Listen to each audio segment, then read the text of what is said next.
கர்த்தருக்கு மகிமை உண்டாவதாக. இந்த காலை வேளையிலும் கர்த்தர் நம்மை கூட்டி சேர்த்த கிருபைக்காக நாம் நன்றியோடு ஸ்தோத்திரிக்க நாம் கடமைப்பட்டிருக்கிறோம். இந்த காலை வேளையிலே கர்த்தருடைய செய்தியின் தலைப்பு அபவுட் ஈசா. ஏசாவை குறித்து நாம் ஒரு சில காரியங்களை நாம் கர்த்தருடைய செய்தியாக நாம் விளங்கிக் கொள்ளலாம். ஆதியாகமம் 25ஆம் அதிகாரம் 26ஆம் அதிகாரத்திலே பார்ப்போமானால்,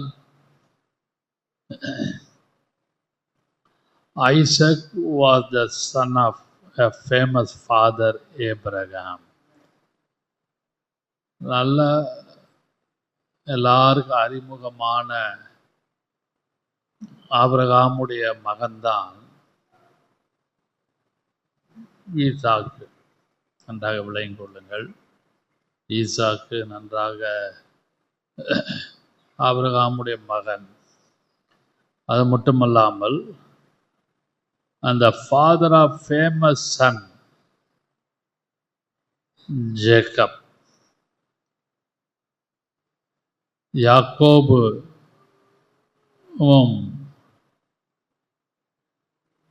குறித்து நாம் பார்ப்போமானால், யாக்கோபுடைய நல்ல மகன்தான் ஈசாக்கு. Isaac was the son of famous father Abraham. நன்றாக நாம் எல்லாருக்கும் கிறிஸ்தவ சமுதாயத்தில் அறிமுகமான ஆபிரகாமுடைய மகன்தான் ஈசாக்கு. ஈசாக்குடைய மகன்தான் யாக்கோபு. Isaac lived longer than either Abraham or Jacob. Abraham யாக்கோபை காட்டிலும் ஈசாக்கு வெகு நாட்களாக, நீண்ட நாட்களாக இந்த பூலோகத்திலே அவன் தன்னுடைய ஜீவியத்தை அவன் உலகத்திலே ஜீவித்து கொண்டிருந்தான். இந்த ஆதியாகமத்திலே 6 அதிகாரங்கள், 6 chapters ஈசாக்கை குறித்து எழுதப்பட்டிருக்கிறது. அபவுட் ஐசக் 6 அதிகாரம். 25ஆம் அதிகாரத்துலேருந்து நீங்கள் படித்து பார்த்தீங்கன்னா ஒவ்வொரு அதிகாரம் 6 அதிகாரத்தில் ஈசாக்கை குறித்து அதிகமாக எழுதப்படும். ஆனால் புதிய ஏற்பாட்டில் நாம் பார்க்கும் பொழுது, நியூ டெஸ்ட்மெண்ட்டில் பார்க்கும் பொழுது,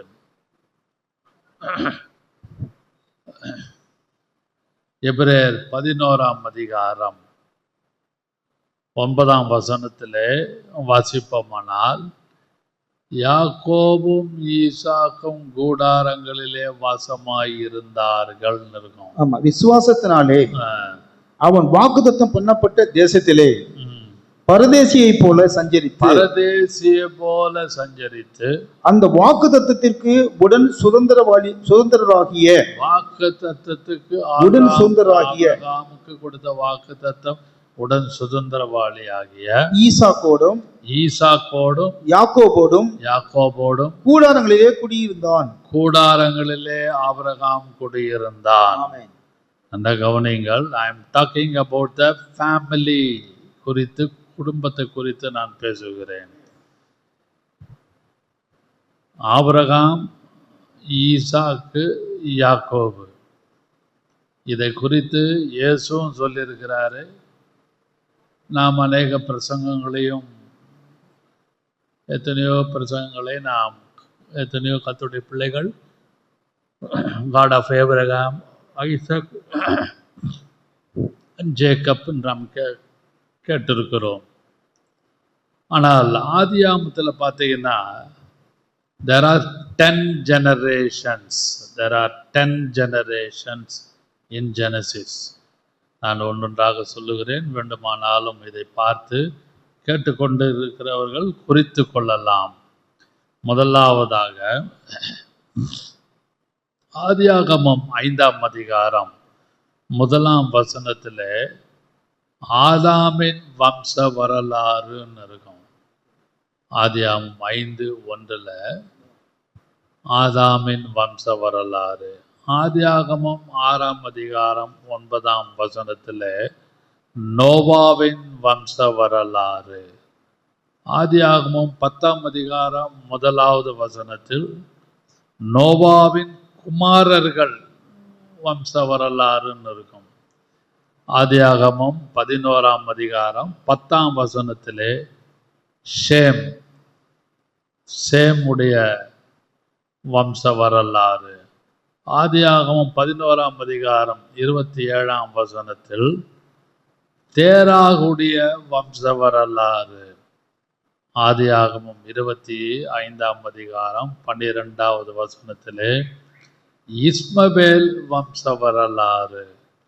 ஆதியாகமம் 25ஆம் அதிகாரம் 19ஆம் வசனத்திலே பார்ப்போமானால் ஈசாக்கு வம்ச வரலாறு.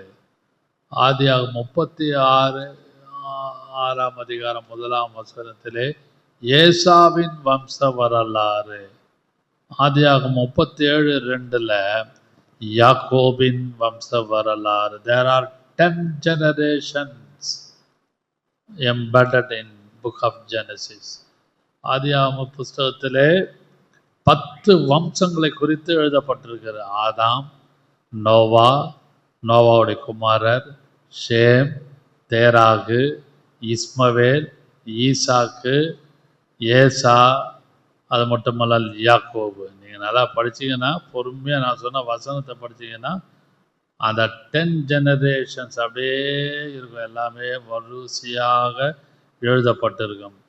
ஆதியாகமம் 2ஆம் அதிகாரம் 4ஆம் வசனத்தை வாசிக்கலாம். ஆதியாகமம் 2ஆம் அதிகாரம் 4ஆம் வசனம்.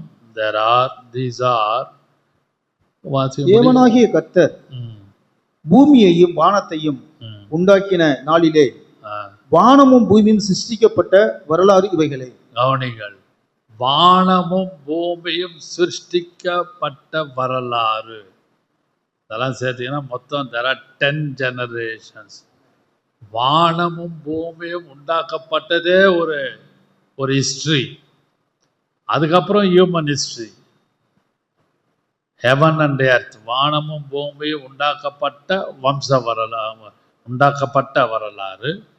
அதுக்கு கீழாக 5ஆம் அதிகாரம் 1ஆம் வசனத்திலிருந்து அப்படியே நாம் 9 வசனங்கள் நான் சொன்னேன் வரிசையாக. எல்லாம் பார்த்தீங்கன்னா ஒவ்வொருத்தருடைய பேர், ஆபிரகாம், ஷேம், தேராகு, ஆபிரகாமுடைய தகப்பன், இப்படியாக 9 வம்ச வரலாறு குறித்து நாம் வசனத்திலே நான் உங்களுக்கு தெளிவுபடுத்தினேன்.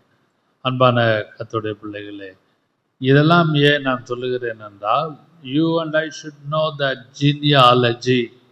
அந்த வம்சம் தெரிஞ்சிருக்கணும். சும்மா ஆபிரகாம், ஈசாக்கு, யாக்கோபு, ஆபிரகாம், ஈசாக்கு, யாக்கோபுன்னு நம்ம அப்படியாக கேட்டு கேட்டு பழகிட்டோம் எல்லாரும், including me, I am talking. ஆனாலும் நாம் உட்காந்து வேதத்தை கொஞ்சம் ரெஃபரன்ஸோடு படிச்சிங்கன்னா கர்த்தர் நம்ம எல்லாருக்கும் அதை தெளிவுபடுத்துவார். அப்படிங்கள் இந்த இடத்துல நாம் முக்கியமாக சொல்வேனானால், ஒவ்வொரு வம்சம், ஒவ்வொரு ஜீனியாலஜி, இன்றைக்கு உயிரோடு இருக்கிற நீங்களும் நானும் நம்மளுடைய ஜீனியாலஜி, நம்முடைய வம்சம், தாய், தகப்பன், கிராண்ட்ஃபாதர், கிராண்ட்மதர், இன்லாஸ், சும்மா அப்படியே உங்களுடைய ஜீனியாலஜி கொஞ்சம் அப்படியே யோசிங்க. ஒரே குழப்பமாக இருக்கும். மிஞ்சி போனால் ஒரு 6 பேர் தான் நம்மளால சொல்ல முடியும். அம்மா சைடு ஒரு 4 பேர் 5 பேர், அப்பா சைடு ஒரு 4 பேர் 5 பேர் தான் we can able to tell. இல்லைன்னா இந்த ஃபேமிலி ஹிஸ்ட்ரி, ஃபேமிலி ட்ரீன்னு ஏதாவது ஒன்று உட்காந்து கண்டுபிடிச்சி எழுதி நோட் பண்ணி, அப்பா அம்மா யாராவது முன்னோர்கள் ரிலேஷன் நோட் பண்ணி வச்சுருப்பாங்க. அப்பா இப்படிப்பா, உன்னுடைய தாத்தா இப்படி, உன்னுடைய கொள்ளு தாத்தா இப்படி, ஏதாவது ஒன்று சொல்லுவாங்க. ஆனால் வசனத்தின்படி பார்ப்போமானால் தேவனுடைய வழிகள், அவருடைய தாட் என்னெல்லாம் நீங்களும் நானும் புரிந்து கொள்ள முடியாது. வாசிக்கலாம் ரோமர் 11ஆம் அதிகாரம், ரோமன்ஸ் 11th chapter 33, 34, 35, 36. 33 to 36 4 வசனத்தை வாசிப்போமானால் அந்த இடத்துல அந்த பியூர் கிரேஸ் வாசிங்க. தேவனுடைய ஐஸ்வர்யம், ஞானம், அறிவு என்பவர்களின் ஆழம் எவ்வளவாயிருக்கிறது அவருடைய நியாய தீர்ப்புகள். கவனிங்கள், முதல்ல இருந்து வாசிங்க. தேவனுடைய ஐஸ்வர்யம், தேவனுடைய ஐஸ்வர்யம், riches of God, ஞானம், is wisdom, அறிவு, is knowledge, என்பவர்களின் ஆழம் எவ்வளவாயிருக்கிறது. அவருடைய நியாய தீர்ப்புகள் அளவிடப்படாதவைகள், அவருடைய வழிகள் ஆராயப்படாதவைகள். கர்த்தருடைய சிந்தையை அறிந்தவன் யார்? அவருக்கு ஆலோசனைக்காரனாய் இருந்தவன் யார்? தனக்கு பதில் கிடைக்கும்படிக்கு முந்தி அவருக்கு ஒன்றை கொடுத்தவன் யார்? சகலமும் அவராலும் அவர் மூலமாயும் 36 வரைக்கும் வாசிங்க. அதான் அவர் மூலமாயும் அவருக்காகவும் இருக்கிறது. கவனிங்கள், இந்த 33 இருந்து 36 வரைக்கும் படிச்சு நம்ம யோசிச்சு படிச்சு பாருங்க. அவருடைய அறிவு இஸ் நாலேஜ், இஸ் ரிச்சஸ், அது மட்டும் இல்லாம இஸ் விஸ்டம். இதெல்லாம் யூ கேனாட் காம்ப்ரஹெண்ட். நம்மளால நம்ம புத்திக்கு எட்டாதது அவருடைய அறிவு, அவருடைய ஞானம், அவருடைய காரியங்கள் எல்லாம் we cannot able to detect or tolerate. நம்மளால எதுவும் அதை கண்டுபிடிக்க முடியாது, டிடெக்ட் பண்ணி கண்டுபிடிக்க முடியாது. அன்பான கர்த்தருடைய பிள்ளைகளே,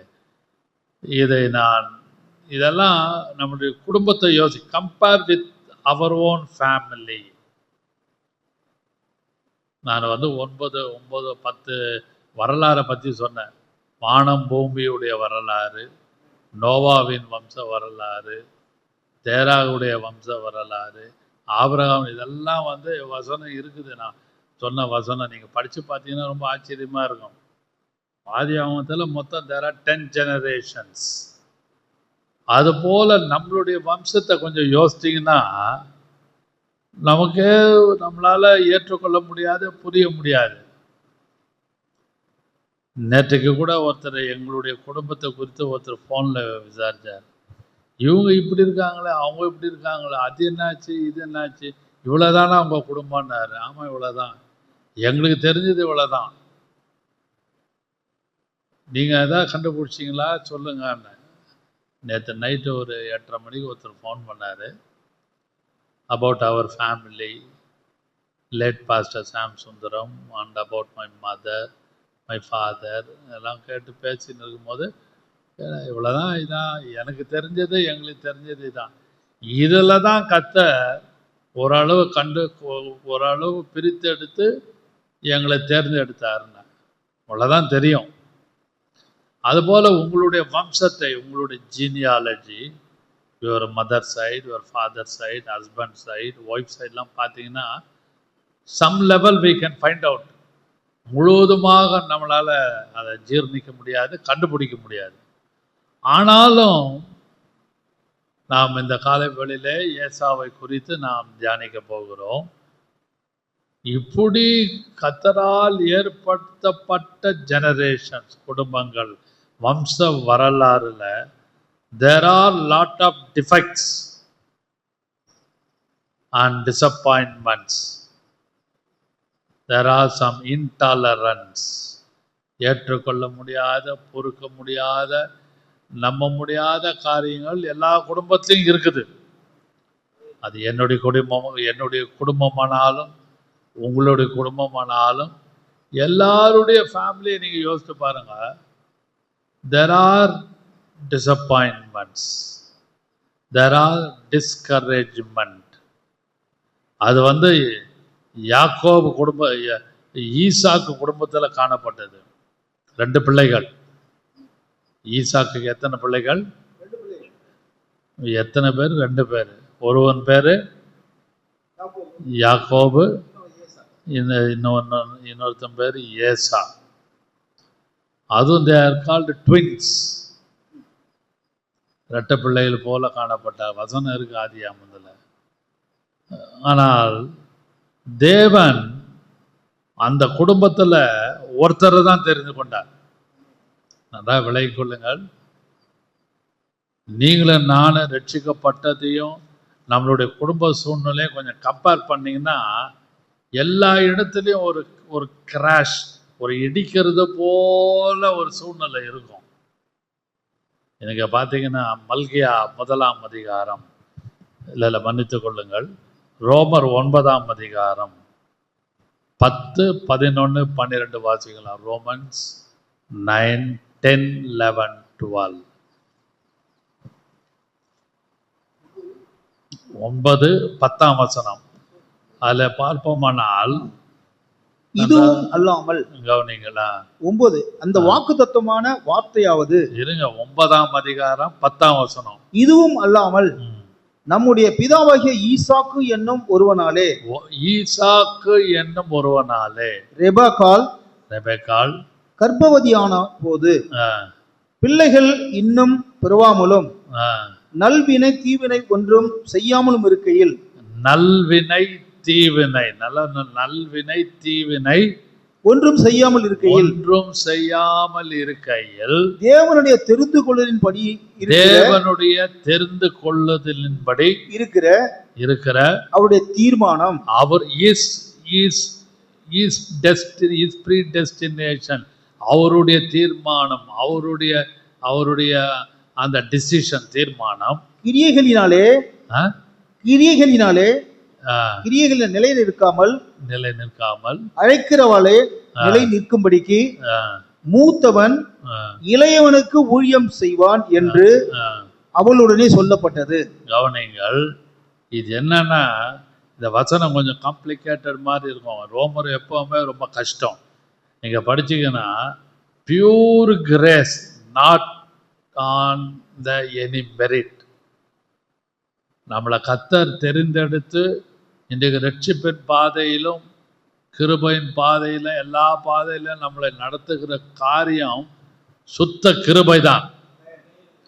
நீங்க அந்த 9ஆம் அதிகாரம் 10, 11, 12 பார்த்தீங்கன்னா, இந்த பவுல் எழுதுறாரு, pure grace not on any merit. எந்த விதமான அந்த மெரிட் இல்லாமல், எந்த விதமான பெரிய இந்த மெரிட்னா எப்படி சொல்ல, பெரிய ஸ்கூலில் காலேஜில் டிஸ்டிங்ஷன் ஹோல்டர்னுவாங்க, ரொம்ப நல்லா படிக்கிற புள்ள,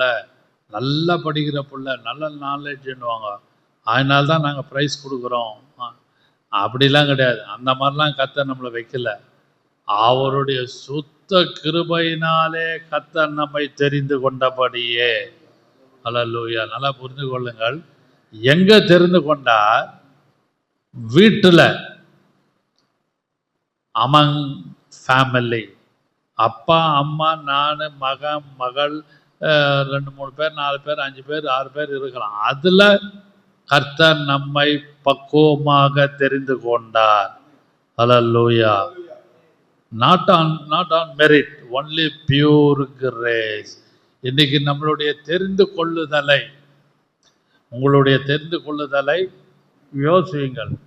கர்த்தர் யாக்கோபை தெரிந்து கொண்டார், ஏசாவை தெரிந்து கொள்ளவில்லை. வாசிக்கலாம்.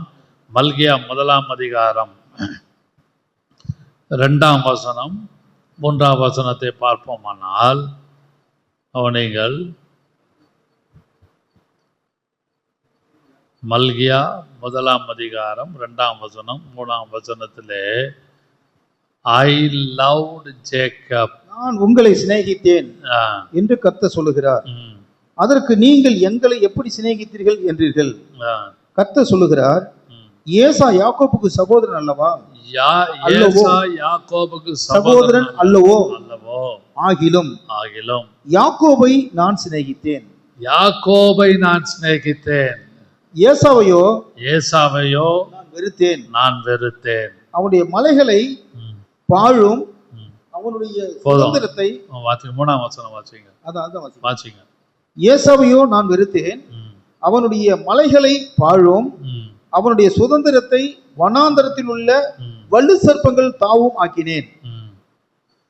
நீங்கள் நல்லா விளங்கிக் கொள்ளுங்கள். ஃபேமிலி, ஏன் கர்த்தர் அந்த யாக்கோபை தெரிந்து கொண்டார், ஏசாவை வெறுத்தார்னா நிறைய இருக்குது. ஆனால் இந்த சம்பவத்தில் மல்கியா 1 அதிகாரம் 2ஆம் வசனம் 3ஆம் வசனத்தில் hate, I hate Esau, love and hate is relative terms. Love and hate is a relative terms. அன்பும் வெறுப்பும் ரொம்ப ரொம்ப ஏறக்குறைய கொஞ்சம் கொஞ்சம் பக்கத்தில் இருக்கும். லவ் அண்ட் ஹேட், இந்த இடத்துல love and hate is a relative term. ஒன்றுத்துக்கு ஒன்று கொஞ்சம் சம்மந்தம் உண்டு. நம்ம வந்து லவ் அண்ட் ஹேட் இஸ் ஆப்போசிட்னு சொல்லுவோம். ஆனால் வசனத்தின்படி, ஆவிக்குரிய ஜீவியத்தின்படி, பரிசுத்தத்தின்படி கொஞ்சம் உட்கார்ந்து யோசிப்போமானால் love and hate is something, some level is a relativeness. கொஞ்சம் தொடர்பு உண்டு. நீங்கள் அதை நன்றாக விளங்கி கொள்ள வேண்டும். Love and hate is a relative terms. அதில் சில காரியங்கள் அடங்கியிருக்கிறது. ஏசாவை நான் வெறுத்தேன், யாக்கோபையோ நான் நேசிக்கிறேன். அப்படியானால் கர்த்தர் இந்த இடத்துல நம்மளுடைய குடும்பத்தை யோசிங்கள். அவர் own family. I am talking about my own family also, including my own family. அதில் வந்து எல்லாரையும் கர்த்தர் நேசிக்கிறான்னு சொல்ல முடியாது. அம்மா, அப்பா, அண்ணன், தம்பி, 2 பிள்ளைகள், 3 பிள்ளைகள், நல்லா யோசித்து பாருங்க. குடும்பத்தில் நடக்கிற சில காரியங்களை நாம் யோசிக்கும் பொழுது, இப்படிப்பட்ட குடும்பத்தில் நான் பிறந்தேனா என்று யோசிப்போம். நான் யோசிச்சிருக்கேன். I am talking about my own life. நான் சொல்லுவேன்னா, ஏன் தான் கர்த்தர் என்னுடைய தாய் தகப்பனை எடுத்தாருன்னு தெரியலையேன்னு எவ்வளோ வருத்தப்பட்டிருக்கேன், வேதனைப்பட்டிருக்கேன். அது அந்த அந்த அந்த பாதையாக போகிறவங்களுக்கு தான் அது தெரியும். அதான் யோசியுங்கள். I hate Esau, I loved Jacob. எங்கள் ஃபேமிலிக்குள்ள, வித்தின் த ஃபேமிலி. அது என் குடும்பத்தை வச்சு நான் எவ்வளோ தியானம் பண்ணியிருக்கிறேன், படிச்சிருக்கிறேன். வசனங்கள் வருஷக்கணக்காக நான் யோசிச்சிருக்கிறேன். வருஷக்கணக்காக, இன்னைக்கு மட்டுமல்ல, நேற்று மட்டுமல்ல, இப்பொழுது மட்டுமல்ல. I have been thinking year after year. I use to think always. நீங்கள் hate, love and hate is a relative terms. அப்போது அந்த சம்பவத்தில் ஏசாவை கர்த்தர் வெறுத்தார், யாக்கோபை கர்த்தர் சிநேகித்தார். அப்போ என் குடும்பத்தில் இதெல்லாம் இப்படி நடக்குது, மை ஓன் ஃபேமிலி. நல்லா யோசித்து பாருங்கள். I am talking little deep. நடக்குது. cannot comprehend, cannot digest, cannot tell it out. நம்மளால் சில காரியத்தை வெளியே சொல்லவும் முடியாது, அதை வாயில் வச்சு, வாயில் தொண்டையிலே வச்சு உள்ளே முழுங்கவும் முடியாது. ரொம்ப கஷ்டப்படுவோம். அப்போ நீங்கள் நன்றாக யோசித்து வசனத்தின் பார்க்க வேண்டும். கர்த்தர் சில காரியங்களை வெறுக்கிறார், சில காரியங்களை விரும்புகிறார். ரொம்ப ஆழமான வார்த்தை. என்னாலே உங்களாலையும் ஏற்றுக்கொள்ள முடியாது. ரட்சிக்கப்பட்ட குடும்பம்தான், ஞானஸ்நானம் எடுத்த குடும்பம்தான், அபிஷேகம் பண்ணப்பட்ட குடும்பம்தான், பரிசுத்தமாய் ஜீவிக்கிற குடும்பம்தான், வரிக்கு ஆயத்தமாக இருக்கிற குடும்பம்தான், ஊழியம் செய்கிற குடும்பம்தான். எப்படி வேணுமானால் நீங்கள் எடுத்துக்கொள்ளலாம். அதன் மத்தியிலே ஏசா போல, யாக்கோப போல உள்ள சுபாவம் உள்ள தாயோ தகப்பனோ பிள்ளைகளோ இன்லாஸோ மருமகனோ மருமகளோ கண்டிப்பாக இருப்பார்கள். நம்புறீங்களா? விசுவாசிக்க ரொம்ப ரொம்ப ஆழமான வார்த்தை, ரொம்ப கஷ்டமான வார்த்தை. ஏசாப்பா ஒருத்தன் வந்து, ஒரு பையன் வந்து ரொம்ப ஸ்பிரிச்சுவலாக இருப்பான் வீட்டில், இன்னொருத்தன் வந்து ஏறுமாக தான் நான் ஸ்பிரிச்சுவலாக இருப்பான். நீங்கள் வாடா, அவனை வந்து ஜபத்துக்கு கூட முடியாது. ஒருத்தன் தானாக வந்து ஜபத்துக்கு உட்காருவான், ஒருத்தன் வந்து ஜபத்துக்கே வரமாட்டான். எல்லா ஃபேமிலியும் எடுத்து பாருங்க. நாங்கள் விசிட்டிங்லலாம் அந்த காலத்தில் விசிட்டிங்லாம் போகும்பொழுது பாஸ்டர் ஜபான்னா என் பையன் ஏஞ்சி போயிடுறான், அவனுக்கு நல்லா தெரியும் இந்த டைமில் அப்பா அம்மா ஜெபம் பண்ணுவாங்க, இப்படி இருக்குன்னு தெரிஞ்சு வரமாட்டான், லேட்டாக வருவான். அப்போ லவ் அண்ட் ஹேட், அன்பும் வெறுப்பும், ஹேட்டுனா பகல்ல வெறுப்பு, ஆழமான வார்த்தையை கேட்பது வெறுப்பு. அதுக்காக இன்னொரு சொல்லுவேனால் இல்லாத அற்பமான வெறுப்பு என்ற வார்த்தையை முக்கியப்படுத்துகிறேன். அன்பான கர்த்தருடைய பிள்ளைகளே, வாசிக்கலாம் இந்த இன்னொரு வசனத்தை. ஆதியாகமம் 29ஆம் அதிகாரம் 31, 32, 33. Genesis 29, 31, 32, 33 வாசிங்கன்னா, லேயால் அற்பமாய் எண்ணப்பட்டாள். அற்பமாய், அந்த ஹேட்ஃபுல், அந்த ஹேட்னா பகை நினைச்சுக்காதீங்க, ஒரு அற்பமாய் எண்ணப்பட்டாள் என்று கர்த்தர் கண்டு அவள் என்று கர்த்தர் கண்டு அவள் கர்ப்பம் தரிக்கும்படி செய்தார். ராகேலோ, இங்கிலீஷ் பைபிள்ல பாத்தீங்கன்னா Lord saw that Leah was hated. English பைபிள்ல இருந்தா அல்ல தம்பி பாருங்க, இங்கிலீஷ் பைபிள்ல நான் சொல்ல King James version. Genesis 29:31, Genesis 29:31ல கிங் ஜேம்ஸ் வெர்ஷன்ல Lord saw that Leah was hated ன்னு இருக்கும்.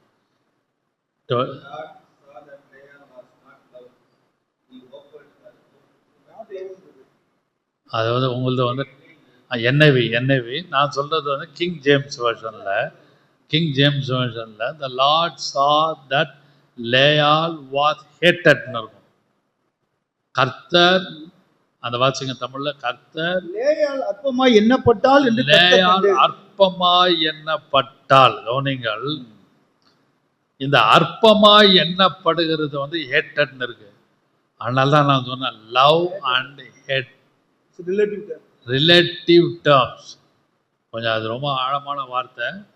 ஒன்றும் பகை வெறுப்பு அப்படியே பிடிக்கல அப்படி இல்லை, அற்பமா என்னப்பா. இந்த மாதிரி குடும்பத்தில் நம்மளை அம்மாவோ அப்பாவோ பிள்ளைகளோ எல்லாம் யோசித்து பாருங்க, அற்பமாக எண்ணுவாங்க. பெத்தவங்க தான் either father or mother or children. பிள்ளைங்க திடீர்னு அப்பாவை அற்பமாக எண்ணும், அம்மாவை அற்பமாக எண்ணும். கர்த்தர் கண்டார், தமிழ் வார்த்தை வாசிங்க 29, 30, 31 வாசிங்க. கர்த்தர் கண்டுதான் லேயால் அற்பமாய் எண்ணப்பட்டாள் என்று கர்த்தர் கண்டு, என்ன கர்த்தர் கண்டு அப்படியானால் நல்லா விளையும் கொள்ளுங்கள். இன்னொரு வசனமும் இருக்கிறது, வாசிக்கலாம், சொல்லுகிறேன். கர்த்தர் அந்த வெறுப்பை, வீட்டுக்குள்ள இருக்க வெறுப்பை கர்த்தர் பார்க்கிறார். அதான் என்னுடைய point about Esau. Esau not spiritual man, ஒரு ஆவிக்குரிய மனுஷன் அல்ல. யாக்கோபு கூடாரவாசியாக சஞ்சரித்தான். ஏசா வனசஞ்சாரி. அவன் அப்படியே காட்டுல அப்படியே ஊரை சுத்திக்கிட்டு அப்படியே இருந்தான். இவன் டென்ட் உள்ளேயே இருந்தான், கூடாரவாசியாக காணப்பட்ட. ரெண்டு சப்ஜெக்ட் இருக்குது, வனசஞ்சாரி, கூடாரவாசி. அது மெடிடேட் பண்ணாலே அது ஒரு செய்தி இருக்குது அதுக்குள்ளே. நான் அதுக்குள்ளே போகவில்லை. லேயால் அற்பமாய் எண்ணப்பட்டதை கர்த்தர் கண்டு. அப்படியானால் வீட்டில் அற்பமா எண்ணுவாங்க. அன்பான கர்த்தருடைய பிள்ளைகளை, இதை பார்த்து கேட்டுக்கொண்டு இருக்கிற யாரானாலும் உங்களுடைய வாழ்க்கையிலே என்னுடைய வாழ்க்கையிலும் சில காலகட்டங்களில் குடும்பத்துக்குள்ளே நீங்களும் நானும் ஒரு ஹேட்ஃபுல்னஸ் அல்லது அற்பமாய், கிங் ஜேம்ஸ் வெர்ஷன் படி, அதாவது ஒரு அற்பமாய் எண்ணப்படுவதை நம்மளால் தாங்கிக் கொள்ள முடியாது. நான் அந்த பாதையிலே அடிக்கடியாக போய் கொண்டு வருகிறேன். ஈவன் நவ் தைரியமாக சொல்ல முடியும் கர்த்தருக்கு முன்பாக. அது நமக்கு தான் தெரியும். within the four walls, within the family, within the relation, within that area, நம்மளுடைய சுற்று வட்டாரத்தில், within the office, within the ministry, அற்பமாய் எண்ணப்படுவதை நீங்களும் நானும் அடிக்கடியாக உணர்கிறபடினாலே we cannot tolerate. நம்மளால தாங்க முடியாது. என்ன இது ரொம்ப இப்படி இருக்குது, இதுதான் என் வாழ்க்கையா? எஸ், இப்படி தான் இருக்கும். யார் பார்க்குறா? அம்மா பார்க்கல, அப்பா பார்க்கல, பிள்ளைகளாகி நீங்களும் நானும் நாம் யாரும் பார்க்க முடியாது, பார்க்க மாட்டோம், கோபப்படும், அதைரியப்படும். ஆனால் மேலே உருவாக்கின கர்த்தர் அற்பமாய் எண்ணப்படுகிறதை கர்த்தர் பார்த்து கொண்டிருக்கிறார். This is a prophecy for some people. நீங்கள் உங்களுடைய வீட்டிலும், உங்களுடைய வேலை ஸ்தலத்திலும், உங்களுடைய ஊழியத்தின் பாதையிலும் ஒரு மாதிரி அற்பமாக எண்ணப்படலாம். நான் அந்த வார்த்தை இங்கிலீஷ் பைபிளில் தான் அது மைண்டில் எனக்கு இருக்குது. hated. God Lord saw that Leah was hated. ஹேட்டட்னா பகன் வந்துடும் மைண்டில். அப்படி இல்லை, அற்பமாக எண்ணப்படும். எல்லாரையும் அற்பமாக எண்ணுவாங்க. தகப்பா அற்பமாக எண்ணலாம், தாய் அற்பமாக எண்ணலாம், பிள்ளைங்க அற்பமாக எண்ணலாம். ஆனால் எல்லாவற்றையும் யார் பார்த்து கொண்டு இருக்கிறார்? கர்த்தர் பார்க்கிறார். ஆனால் நம்ம உலகத்திலே மாம்சத்தில் இருக்கிற வரைக்கும் cannot tolerate. என்னால் I am talking including me, சகிக்க முடியாது, நம்மளால தாங்க முடியாது. அன்பான கர்த்தருடைய பிள்ளைகளே, நீங்களும் நானும் ஆவிக்குரிய விஷயத்திலே வளர்ந்து வருகிற காலகட்டத்திலே நம்மளை அற்பமாக எண்ணுவாங்க. என்ன இருந்தாலும் என்ன, நீ என் மனைவி தான், நீ என் புருஷன்தான், நான் பெத்த புள்ள தான், நான் பெத்த மக தான், நீ அங்கேருந்து என் வீட்டுக்குள்ளே வாழ வந்தவன், அதாவது மருமகன், வாழ வந்தவள் மருமகள், இப்படியா ஒரு மாதிரி அற்பமாக ஒரு மாதிரி துச்சமாக பேசுவாங்க. என்னெல்லாம் பேசலாம், ஆனால் எல்லாவற்றையும் கர்த்தர் பார்த்து கொண்டு இருக்கிறார். அதை நீங்களும் நானும் நம்பி விசுவாசிக்க வேண்டும். இன்னொரு வசனம், இயேசுவே அதை சொல்றாரு. லூக்கா சுவிசேஷம் 14ஆம் அதிகாரம் 26ஆம் வசனம், ஏசாவை நான் வெறுத்தேன். அந்த டாபிக்ல நான் உங்களோடு பேசி கொண்டிருக்கிறேன். லூக்கா 14:26. யாதொருவன் என்னிடத்திலே வந்து, லூக்கா 14:26. யாதொருவன் என்னிடத்திலே வந்து தன் தகப்பனையும் தன் தாயையும் மனைவியையும் பிள்ளைகளையும் சகோதரிகளையும்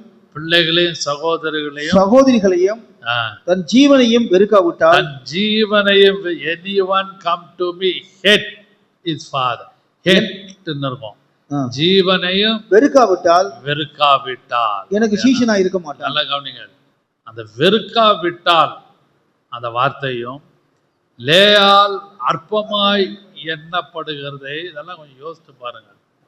நம்மளை வெறுப்பாங்க, நம்மளை அற்பமா எண்ணுவாங்க. ஆனால்தான் கர்த்தர் சொன்னார் மல்கியா 1ஆம் அதிகாரம் 2:3, ஐ லவ்ட் ஜேக்கப், யாக்கோபை நான் சிநேகித்தேன், ஏசாவை நான் வெறுத்தேன். வெறுத்துட்டு அப்படி கர்த்தர் வெறுப்பாரானால், I am sorry to say this, மல்கியா 1:2 வாசியுங்கள். மல்கியா 1:2 கர்த்தர் வெறுப்பாரானால், வெறுக்கக்கூடாது, கர்த்தர் வெறுப்பாரானால், எய்தர் மதர் ஃபாதர் பிள்ளைகளை கர்த்தர் வெறுப்பாரானால், 2ஆம் வசனம் வாசியுங்கள். நான் உங்களை சிநேகித்தேன் என்று கர்த்தர் சொல்லுகிறார். நான் உங்களை சிநேகித்தேன் என்று கர்த்தர் சொல்லுகிறார். அதற்கு நீங்கள் எங்களை எப்படி சிநேகித்தீர் என்கிறீர்கள். கர்த்தர் சொல்லுகிறார், ஏசா யாக்கோபுக்கு சகோதரன் அல்லவோ ஆகிலும் யாக்கோபை நான் சிநேகித்தேன், ஏசாவையோ நான் வெறுத்தேன். அடுத்த வசனம் வாசியுங்கள். ஏதோமியோர் வாசிங்க, 4 வாசிக்கலாம். சரி.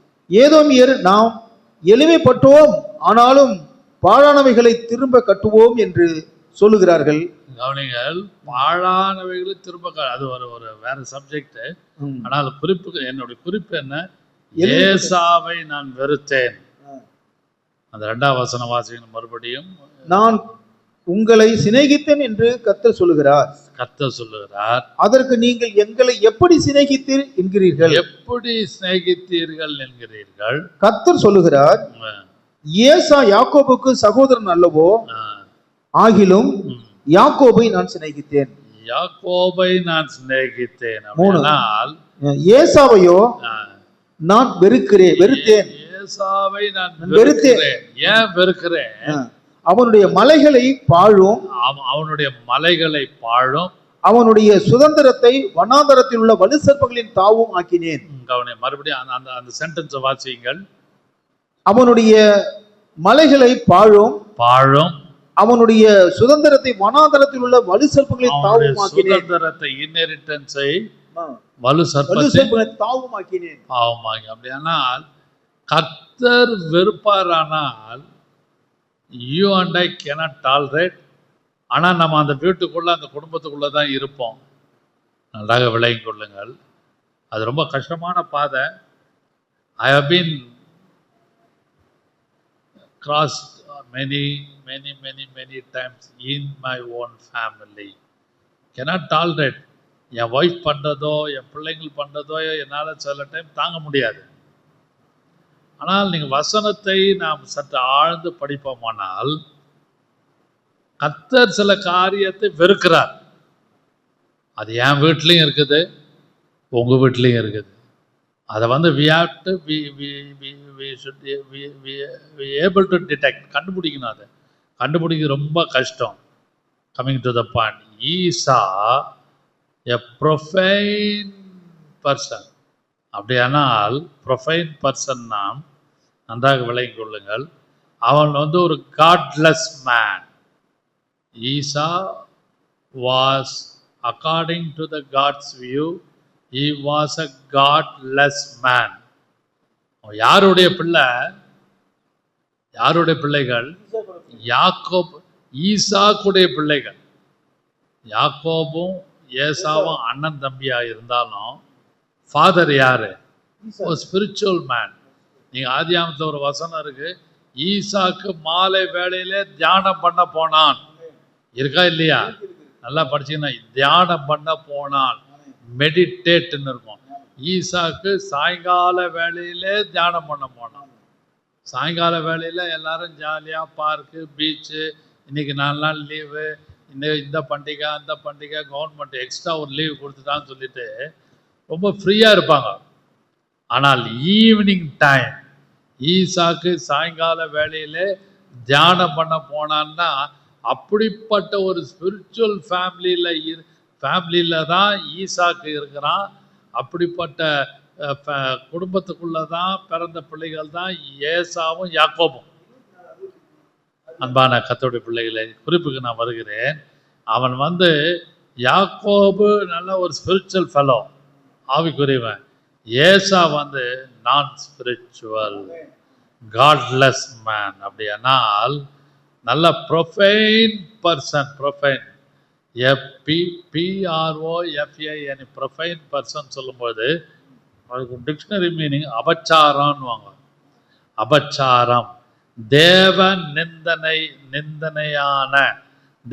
நிந்தனையான ஒரு மனுஷன். அதாவது இந்த அபச்சாரம் நம்ம எல்லாம் அந்த வார்த்தையை கேள்விப்பட்டிருப்போம். உலக பிரகாரமாக அபச்சாரம், தேவ நிந்தனையான மனுஷன். அப்படியானால் இந்த ஏசா ஒரு நிந்தைக்கு உட்பட்டவன், தேவ நிந்தைக்கு உட்பட்டவன். அதான் ப்ரொஃபைன். நீங்கள் டிக்ஷனரி மீனிங் வீட்டில் போய் படித்து பாருங்கள். அப்படியானால் நன்றாக விளங்கும். அன்பான கர்த்தருடைய பிள்ளைகளே, நீங்களும் நானும் நன்றாக இருக்க யோசிக்கும். Always is outside of the temple. Spiritual ஆக்டிவிட்டிக்கு சம்பந்தம் இல்லாத ஒரு ஏசா. எங்க இருந்தான்? கூடாரத்துக்குள்ள இருந்தான். யாருடைய கூடாரம்? ஈசாக்குடைய கூடாரம். ஈசா கூடாரத்துல யார் யார் இருந்தா? ரெபேக்காள், ஏசா, யாக்கோபு. அதுபோல் அந்த கூடாரத்துக்குள்ளே ஸ்பிரிச்சுவல் பர்சனும் இருப்பாங்க, நான் ஸ்பிரிச்சுவல் பர்சனும் இருப்பாங்க. என் வீட்டை எடுத்தீங்கன்னா, I'm talking my own family. In my family there's a spiritual thing and non spiritual thing. we cannot tolerate, we cannot tell it out. வெளியே சொல்ல முடியாது, ஏற்றுக்கொள்ள முடியாது. நம்மளால் எப்படி இதை டாலரேட் பண்ணி மேக்கப் பண்ணி கொண்டு போகிறதுன்னு யோசிப்போம். அன்பான கர்த்தருடைய பிள்ளைகளே, நீங்களும் நானும் பரிசுத்த ஆவியான இந்த காலை வேளையிலே நம்மளோடு பேசுகிறார். நீங்களும் நானும் தேவ நிந்தனைக்கு உட்படாதபடி கர்த்தர் நம்மை காத்துக்கொள்வாராக. ஹல்லேலூயா. இன்னும் அவனை குறித்து பார்ப்போமானால், அவன் ஏத்தியர், கிர்காசியர், ஏத்தியர், கானானியர் இவங்களெல்லாம் விட்டு கர்த்தர் விலகி இருக்க சொன்னார். அவன் விலகி இல்லை, அவங்களோட ஐக்கியமாய் இருந்தான். உதாரணம் ஆதியாகமம் 26ஆம் அதிகாரம் 34, 35, 36. ஆதியாகமம் 26. ஏசா 40 வயதான பொழுது ஏத்தியனான பேயோரினுடைய குமாரத்தியாகிய பேயோரினுடைய குமாரத்தியாகிய யூகித்தையும் ஏத்தியனான ஏலோனுடைய குமாரத்தியாகிய பஸ்மாத்தையும் விவாகம் பண்ணினான். 2 ஒய்ஃப கல்யாணம் பண்றான். ஏத்தியனாக இட்டாய்ஸ். ஆதியாகமம் 9ஆம் அதிகாரம் 18ஆம் வசனம் வாசிங்கள். முடிக்க போகிறேன். ஆதியாகமம் 9ஆம் அதிகாரம் 18வது வசனம். ஆதியாகமம் 9ஆம் அதிகாரம் 18வது வசனம். பேழையிலிருந்து புறப்பட்ட நோவாவின் குமாரர் சேம். இல்ல, ஆதியாகமம் 15ஆம் அதிகாரம் 18ஆம் வசனம். மன்னிக்கவும், ஆதியாகமம் 15ஆம் அதிகாரம் 18. அந்நாளிலே கர்த்தர் ஆபிரகாமோடு உடன்படிக்கை பண்ணி எகிப்தின் நதி துவக்கி ஐபிராத் நதி என்னும் பெரிய நதி மட்டும் உள்ளதும் கேனியரும், கெனிசியரும், கத்மோனியரும், ஏத்தியரும், கவனிங்கள், ஏத்தியரும், பெர்சியரும், ரெப்பாயுமரும், எமோரியரும், கானானியரும், கிர்காசியரும், எபூசியரும் என்பவர்கள் இருக்கிறதுமான இந்த தேசத்தை இவங்களோட ஐக்கியம் இருக்கக்கூடாது, இந்த சந்ததிக்கு கொடுத்தேன் என்றார். கவனிங்கள், இவங்களெல்லாம் ரொம்ப கஷ்டம். இந்த ஜாதியாரோட எமோரியர் இவங்களோட ஐக்கியம் இருக்கக்கூடாது. ஆனால் ஏசா அவன் தேவையில்லாத இட்டாய்த்து ஏத்தியரோடு ஐக்கியப்பட்டான். தேவனுடைய சித்தம் அது அல்ல. அன்பான கர்த்தருடைய பிள்ளைகளே, ஏசாவை குறித்து நாம் தியானித்தோம். அவன் ஒரு வனசஞ்சாரி, அவன் ஒரு கூடாரவாசி அல்ல. கூடாரம் இருந்தது, ஆனாலும் வனசஞ்சாரியாக காணப்பட்டான். அவன் ஒரு ப்ரொஃபைன் ஃபெல்லோ, ஒரு அபச்சாரமான தேவ நிந்தனைக்கு உட்பட்ட ஒரு கர்த்தருடைய ஒரு பிள்ளையாக அவன் காணப்பட்டான். அது மட்டுமல்லாமல் ஒரு குடும்பத்துக்குள்ளே ஒரு அற்பமான காரியங்கள் இருக்கும். அந்த லேயாள், அவள் கர்த்தர் அவள் அற்பமாக இருப்பதை கர்த்தர் கண்டார். அந்த வார்த்தை ரொம்ப முக்கியம், ரொம்ப ஆழமானவன். லார்ட் saw that லேயாள் was hated. கர்த்தர் கண்டு லேயாள் அற்பமாய் இருப்பதை கர்த்தர் காண்றார். அதுபோல குடும்பத்திலே நீங்களும் நானும் அற்பமாக எண்ணப்படுதல், அற்பமாக நம்மளுடைய காரியத்தை பேசப்படுதல், அல்லது அற்பமாக நம்மளை கைவிடுதல், இதெல்லாம் within the tent. இதெல்லாம் ஈசாக்குடைய கூடாரத்துக்குள்ளே காணப்பட்டது. அதனால நீங்களும் நானும் இந்த குடும்ப ஜீவியத்திலே கர்த்தர் ஒருவேளை நாம் அற்பமாக இருப்போமானால், ஒரு நாளிலே கர்த்தர் அதுக்கு பதில் கொடுத்து யாரை சீர்படுத்த வேண்டுமோ சீர்படுத்தி, ஸ்திரப்படுத்தி, பலப்படுத்தி, எல்லாரையும் கர்த்தர் பலப்படுத்தி அவரை போல மாற்றுவாராக. அதனால நீங்களும் நானும் போகிற பாதையிலே தேவன் நமக்கு வேண்டிய கிருபையும் சத்துவத்தையும் பலனையும் கொடுப்பாராக. நான் செல்லும் பாதையன் நேசாரிவாரே நாச மணுகாம காப்பாரே. நான் செல்லும் பாதையன் நேசாரிவாரே நாச மணுகாம காப்பாரே. அன்பின் பிதாவே, இந்த காலை ஆராதனையில் எங்களை தாழ்த்துகிறோம், எங்களை படைக்கிறோம், ஒப்பு கொடுக்கிறோம். அப்பா, நாங்கள் எந்த விதங்களிலும் ஏசா போல காணப்படாமல் எங்களோட குடும்பம் கர்த்தாவே ஒரு கூடாரவாசியாக காணப்பட்டு உம்முடைய ஞானம், அறிவு, உம்முடைய புத்தி, உம்முடைய ஆழத்தை நாங்கள் கர்த்தாவே ஐஸ்வர்யத்தெல்லாம் உணரத்தக்க எங்களுக்கு வேண்டிய மனப்பக்குவத்தை கட்டளையிடுவீராக. ஏசாவினுடைய குணம் எங்கள் குடும்பத்துக்குள்ளே பேசுகிற நடத்துகிற என்னுடைய குடும்பத்துக்குள்ளேயும் இதை பார்த்து கேட்டுக்கொண்டிருக்கிற யாருடைய குடும்பத்துக்குள்ளேயும் ஏசாவினுடைய குடும்பம் காணப்படாமல் நாங்கள் யாரும் அற்பமாக எண்ணப்படாமல் எங்களுடைய குடும்பத்தை இரத்த கோட்டைகள் மூடிக்கொள்ளுவீராக. எல்லாரையும் இரத்தத்தால் மூடி வரைக்கும் ஆயத்தப்படுத்தும் இயேசு கிறிஸ்துவின் ஜீவனுள்ள நாமத்தில் பிதாவே, ஆமென். ஆமென்.